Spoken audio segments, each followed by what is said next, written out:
Olá, meus amigos, olá, minhas amigas do Legislação Integrada. Aqui quem fala é o professor Bruno Valente e nossa conversa de hoje é sobre o informativo de número 1087 do STF. Antes de começar, aquele convite de sempre para você que vem sempre aqui, mas não está inscrito no nosso canal, seja no Spotify, Deezer, Apple Podcasts, Google Podcasts ou no YouTube, não deixa de ativar o sininho para ficar sabendo de todas as novidades. Nos segue também no Instagram, @legislação_integrada, onde todo dia tem novidade. E por último, mais importante de todos os convites, acesse legislaçãointegrada.com.br. Lá você vai conhecer o Clube da Lei, que é nosso clube de membros que te dá acesso a todos os materiais de lei seca e jurisprudência e também a mais de 100 planos de leitura focados em carreiras ou editais específicos. Quer conhecer esse método de estudar a legislação e jurisprudência de forma integrada e de uma forma também muito mais organizada, dinâmica? Vem conhecer o Clube da Lei e vem fazer parte. Por último, gente, só para avisar, em breve teremos uma grande novidade. Estamos dispostos agora a te ajudar em todas as fases do teu estudo. Então, estamos trabalhando em um curso de organização de estudo para concurso público. Com certeza vai te ajudar demais a se organizar e a ter resultados de forma muito mais rápida e a ter um processo de estudo muito menos estressante. Então, nos acompanha nas redes sociais que vamos trazer essas novidades. Sem mais delongas, vamos para o primeiro julgado do dia, que foi inserido na Lei 8.906 de 94, que é o Estatuto da OAB, e o destaque ficou da seguinte forma: é inconstitucional por ofensa aos princípios da isonomia, da moralidade e da eficiência administrativa, norma que permite o exercício da advocacia em causa própria, mediante inscrição especial na OAB, aos policiais e militares da ativa, ainda que estritamente para os fins de defesa e tutela de direitos pessoais. Isso aqui, gente, foi uma novidade incluída lá em 2022 pela Lei 14.365 de 2022. Segundo essa alteração no texto do Estatuto da OAB, tanto os policiais, e aqui entra inclusive policial civil, federal, enfim, quanto militares em geral, poderiam exercer a advocacia em causa própria, estritamente para fins de defesa e tutela de direitos pessoais, e isso se faria mediante uma inscrição especial na OAB. E aí, vedada, a participação em sociedade de advogados. Mas, pelo menos para a defesa pessoal, ele poderia se inscrever na OAB através de uma inscrição especial, que lhe conferiria a capacidade postulatória em relação a essas causas próprias na defesa de seus próprios direitos. E aí, esse dispositivo é constitucional?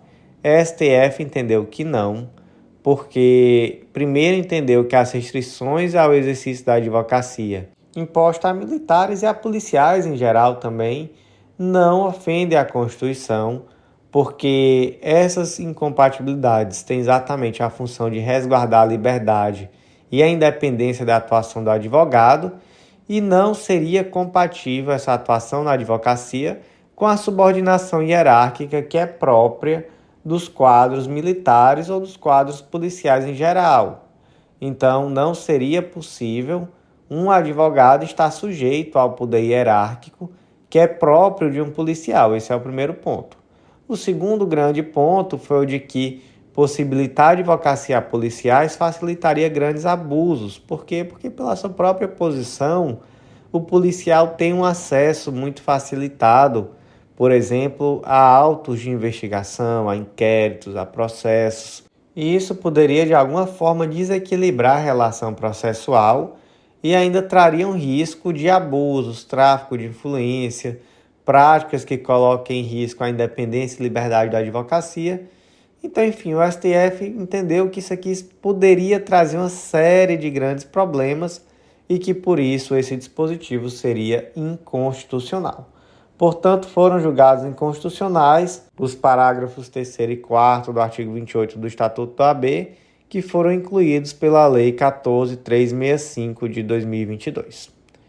Próximo julgado do dia inserido na Constituição Federal, e aqui temos dois destaques. O primeiro ficou da seguinte forma: é inconstitucional por ofender o princípio da simetria, norma de Constituição Estadual que prevê edição de lei complementar para disciplinar as atribuições do Estatuto das Carreiras Exclusivas de Estado, visto que essa exigência não encontra paralelo na Constituição Federal, sobretudo em relação à carreira policial. Por que isso aqui é inconstitucional?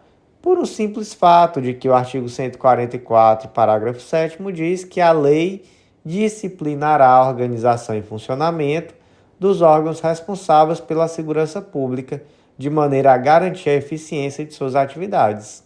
Ou seja, o artigo 144, parágrafo 7º da Constituição Federal, diz que cabe à lei disciplinar essa organização e funcionamento, enquanto esse dispositivo da Constituição do Estado do Paraná, que foi inclusive o 33, parágrafo 9º, exigiu lei complementar. Então, a Constituição Estadual, melhor dizendo, ela não guardou simetria com a Constituição Federal e por isso ela é inconstitucional, mas também, vamos lá, a aprovação de lei complementar não vai importar nenhum tipo de vício, até porque é mais difícil aprovar uma lei complementar do que uma lei ordinária. Então, a lei complementar que tenha sido eventualmente aprovada permanece valendo. Só que para todos os efeitos, agora, ela vai ter natureza, ela vai ser tratada em todos os efeitos como uma lei ordinária. Segundo destaque, é inconstitucional por violar o devido processo legal e o princípio da não culpabilidade, norma estadual que prevê a supressão remuneratória de policial investigado em sede de sindicância. Não obstante, o afastamento do acusado deve ser analisado à luz do caso concreto, com observância às garantias constitucionais do contraditório e da ampla defesa.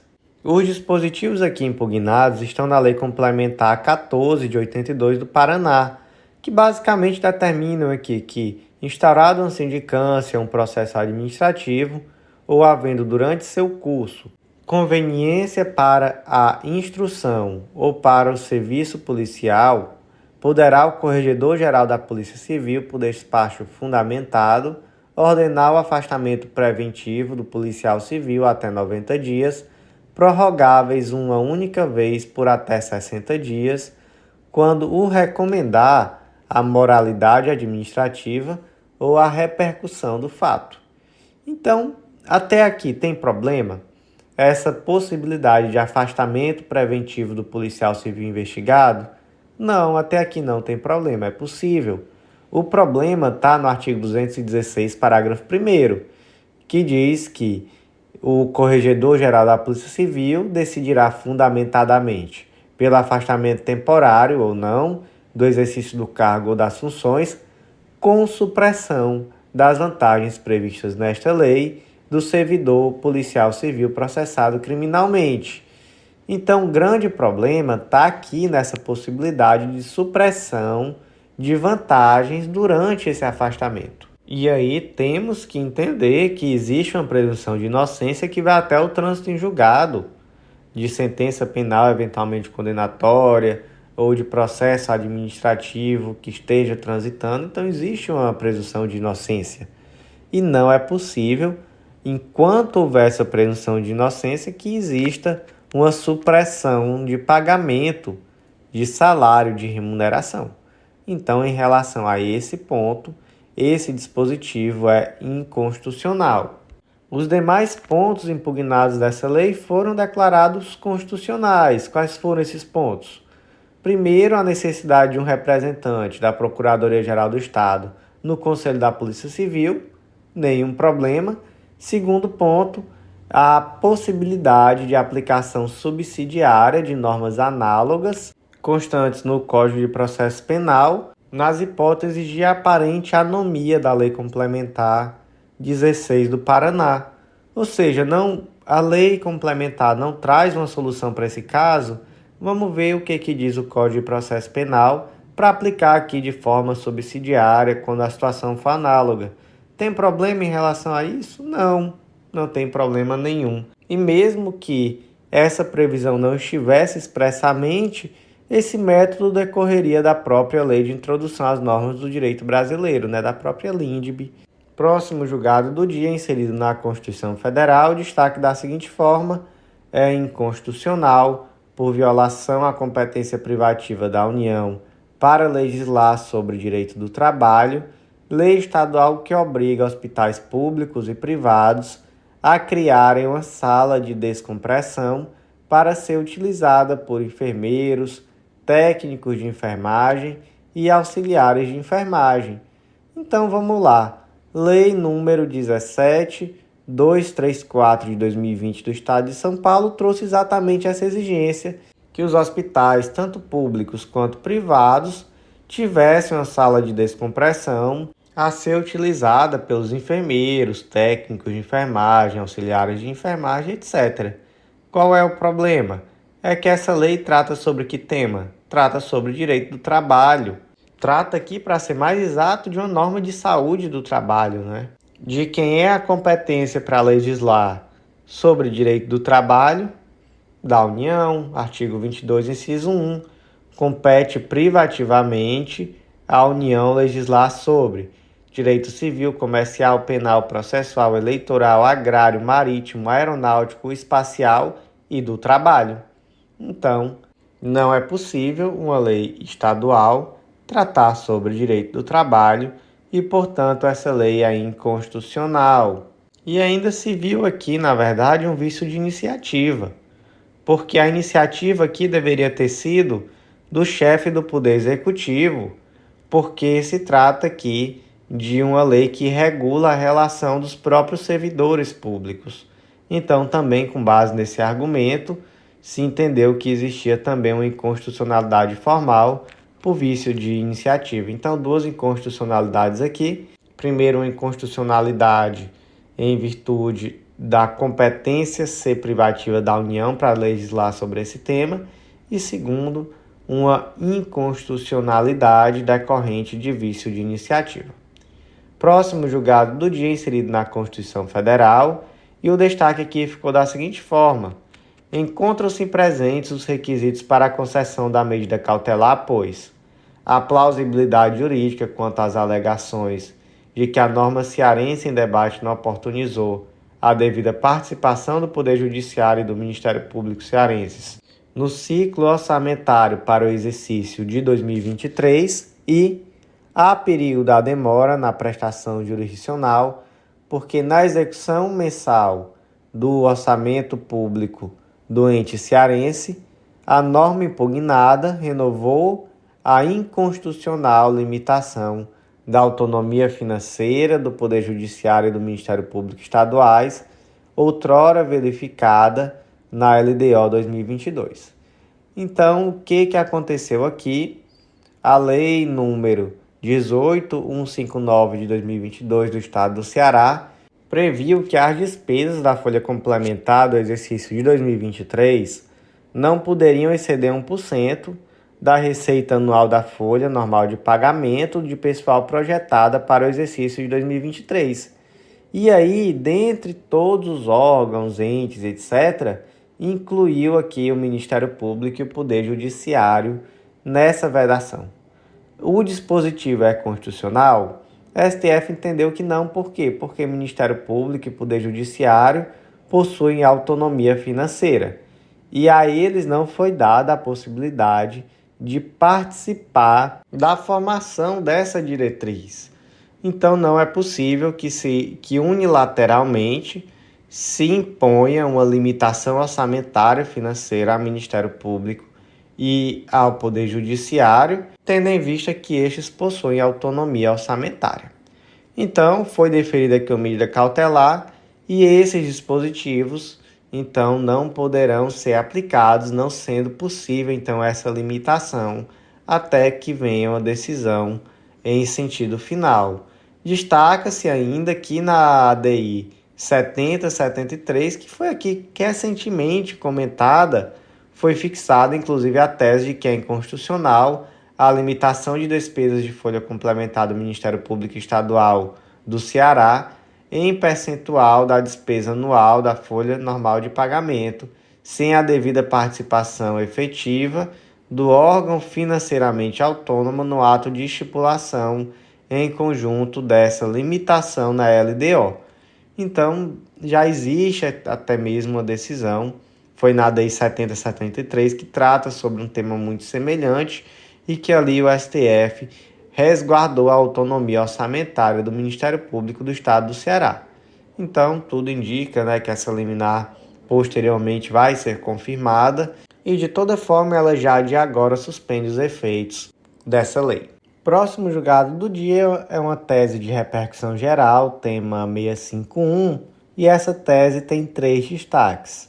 Primeiro destaque é inconstitucional a contribuição à Seguridade Social a cargo do empregador rural pessoa jurídica, incidente sobre a receita bruta proveniente da comercialização da sua produção, prevista no artigo 25, incisos 1 e 2 da Lei 8870 de 94, com redação anterior à Emenda Constitucional 20 de 98. Então vamos lá. O artigo 25 da Lei 8870 de 94, aqui o texto original. Depois ele foi alterado, mas esse aqui é o texto original.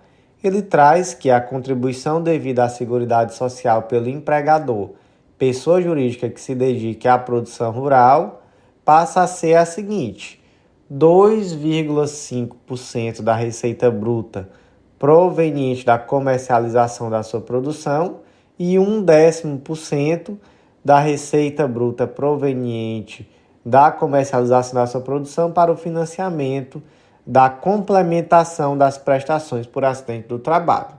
Acontece que até então, o texto do artigo 95, inciso 1 da Constituição Federal dizia que a Seguridade Social será financiada por toda a sociedade, de forma direta e indireta, nos termos da lei, mediante recursos provenientes dos orçamentos da União, Estado, DF e municípios, e das seguintes contribuições sociais. Inciso 1, dos empregadores, incidentes sobre folha de salário, faturamento e lucro.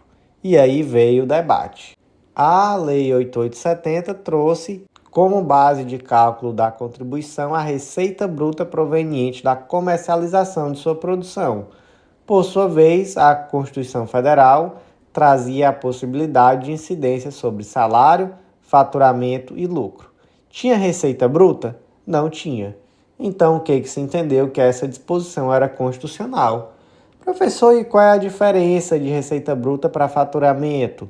Em síntese, receita bruta é o valor total gerado por uma empresa apenas através da venda de seus produtos e serviços. E o faturamento representa não só o ato de faturar, mas, sobretudo, o somatório de todos os produtos e vendas de todas as atividades num dado período. Ou seja, é o somatório de todas as receitas decorrentes da atividade econômica geral da empresa. Então, existe aqui uma diferença entre receita bruta e faturamento e, no final das contas, se entendeu que esse dispositivo era inconstitucional. Tese 2.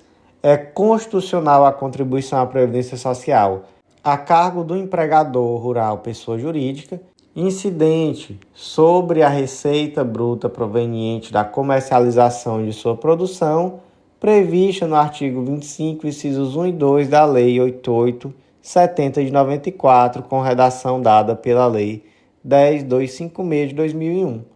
Em resumo, o que aconteceu? Veio a emenda constitucional de número 20, alterou aqui o texto do artigo 95 da Constituição Federal e passou a trazer a possibilidade de incidência dessas contribuições também sobre a receita. Então trouxe aqui folha de salário, receita, faturamento, enfim, trouxe agora receita e trouxe lucro, também, como já tinha. A novidade então foi que acresceu receita. E da mesma forma, para evitar que qualquer debate sobre possibilidade de constitucionalidade superveniente, esse debate não existe, já que a Lei 10.256 de 2021 alterou o texto do artigo 25 da Lei 8870, continuou trazendo receita bruta proveniente da comercialização, mas mudou aqui os percentuais, passou a ser 1,7% da receita bruta e o mesmo 0,1% da Receita Bruta, só que aqui para financiamento de complementação das prestações de acidente do trabalho. Então a pergunta é, esse novo dispositivo, da forma como está aqui, já com a nova redação dada pela Lei 10.256 de 2001 e com a alteração no texto da Constituição pela Emenda Constitucional de número 20 de 98, passa a ser então constitucional? E a resposta é sim, passa a ser constitucional. E o terceiro ponto, é constitucional a contribuição social destinada ao Serviço Nacional de Aprendizagem Rural, de que trata o artigo 25, parágrafo 1º da Lei 8870 de 94, inclusive na redação conferida pela Lei 10.256 de 2001. E aqui o problema, inicialmente, é de que essa contribuição social destinada ao Senar tem a mesma base de cálculo dessa primeira contribuição social que a gente conversou. Então, aqui é de 0,1% incidente sobre receita bruta proveniente da comercialização da produção do empresário rural. E aí pergunta-se, é constitucional essa contribuição com o mesmo fato gerador de outra contribuição? A STF entendeu que sim, que é possível sim essa superposição tributária sobre fatos geradores idênticos, já que essa contribuição social devida ao Senar, ela tem inclusive previsão constitucional, então não existe nenhuma impossibilidade nessa cumulação desses dois tributos que são igualmente previstos na Constituição Federal, mesmo que eles tenham o mesmo fato gerador. Os próximos julgados do dia foram inseridos na Lei 9430 de 96, e se trata de um ADI e de um recurso extraordinário, onde se fixou uma tese de repercussão geral, tema 736, mas que tratam, na verdade, da mesma questão. Primeiramente, a ADI 4905, o destaque ficou da seguinte forma: é inconstitucional por violar o direito fundamental de petição e o princípio da proporcionalidade a aplicação de multa isolada pela mera não homologação de declaração de compensação quando não caracterizados má-fé, falsidade, dolo ou fraude. E a tese de repercussão geral, tema 736, é inconstitucional a multa isolada prevista em lei para incidir diante da mera negativa de homologação de compensação tributária, por não consistir em ato ilícito com a aptidão de propiciar automática penalidade pecuniária. Trata-se aqui da Lei 9430 de 96 e especificamente do parágrafo 17 do artigo 74. Será aplicada multa isolada de 50% sobre o valor do débito objeto de declaração de compensação não homologada, salvo no caso de falsidade da declaração apresentada pelo sujeito passivo. Então, olha só que lei absurda, né? Vamos lá. Porque, primeiramente, o que é uma compensação tributária? É um procedimento segundo o qual permite que o contribuinte compense um crédito tributário que ele possui com uma dívida tributária que ele também possui. Via de regra, isso é realizado entre tributos da mesma espécie e do mesmo ente federativo. Então, eu tenho um crédito de ICMS e eu tenho um débito de ICMS, eu consigo compensar crédito e débito. E aí, o que esse dispositivo disse? Que se você requerer uma compensação tributária e essa compensação tributária não for homologada, você paga uma multa de 50%. Ah, mas vai avaliar se foi uma fraude, se foi um objetivo fraudulento? Não. Você requereu compensação, não foi homologada, multa de 50%. Gente, isso aqui é uma aberração. Então, o dispositivo não é constitucional porque não é adequado para coibir fraude, falsidade ou abuso de direito. Eis que essas condutas não fazem parte do preceito antecedente para aplicar a sanção. Então, para aplicar a sanção, não se avalia se houve fraude, falsidade ou abuso de direito, simplesmente se avalia se foi não homologada. E 2, a penalidade da multa não atende ao teste da necessidade, por existirem mecanismos menos gravosos ao contribuinte de boa-fé para a proteção dos interesses do fisco. Então, esse dispositivo foi julgado inconstitucional e que bom, porque realmente era um dispositivo aberrante. Então, meus amigos, por hoje foi isso. Agradeço a vocês que ouviram até o final. Refaço aquele convite, acesse legislaçãointegrada.com.br, vem fazer parte do nosso clube de membros, o Clube da Lei.